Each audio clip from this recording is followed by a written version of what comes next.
All right. Good evening, everybody. I just wanted to highlight a point um, that before I go to sleep and forget about it, I want to try to make a video on it and capture it. But this is from Schaeffer's Motion 60B. It's from Stephen Skrocki right here. Um, and it's to Karen Loeffler. Karen Loeffler is the Alaska state attorney. They're both corrupt as hell. They're both evil, evil, evil reprobates, sent innocent men to prison, railroaded Schaeffer Cox, don't care that they separated him from his children. These people are wicked, evil reprobates. I can't even say enough negative things. What Skrocki did in that courtroom was just absolutely horrific. Miss Yvonne Lamoureux too. But in any event, Skrocki goes on to write an email to Karen Loeffler about how the FBI and Gerald J.R. Olson um, is pushing a 5-for-1 plan. It even talks about how Cox is rejecting the 2-for-1 plan brought up by Gerald J.R. Olson, which was the Hell's Angel wannabe, and basically he was facing a long prison sentence himself, and he had incentives to save his own skin. He had to send Cox up the river in order to save his own skin.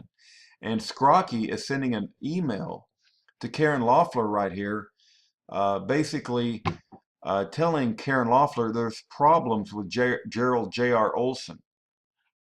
And there's actually 2 points here. Let me draw another point here. Looks like it's in here twice. So Skrocki, because he has no idea about a Christian mindset, and he doesn't understand that a big part of our life is prayer, that we talk to God, we have a actual conversation with a living God that controls the universe and created us and wants us to grow and mature in godly ways and biblical principles. Skrocki never even considers that Schaeffer Cox could be talking about prayer. And when Skrocki is writing to Karen Loeffler, who both of them are evil, you'll see right here, Cox says we want to bluff them and play and train and ask, what do you guys think about this then? And after getting various responses, none saying let's go grab and harm people tomorrow, he ends it with bluff it, play, and dream. Okay, he's not saying the word play. I knew as soon as I read this that Schaeffer wasn't saying the word play. I knew that he was talking about pray, just because you know a brother in Christ and you know how a brother in Christ would think. But keep in mind when Skrocki collects the evidence and sends it up the chain of command, he changes the word to play, like Schaeffer's playing a game.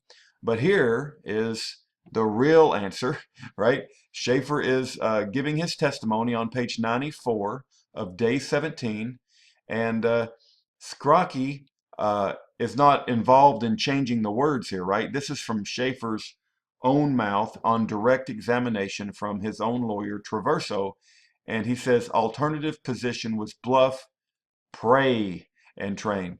So this is just one example where Skrocki changes the words. And I can't tell you how important it is that we don't change the words. Um, that's what the devil does. When Satan approached Eve, the very first thing Satan does in the Bible is to change the words of the living God.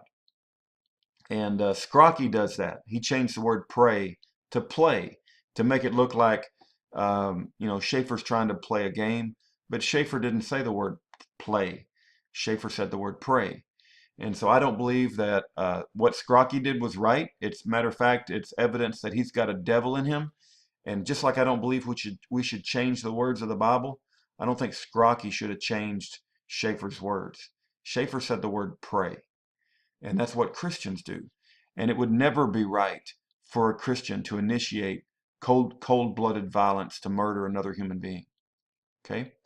And Schaeffer did not conspire to murder anybody. All right, I just wanted to document that point. It's hey Skrocki, if you're listening, it was pray, it wasn't play.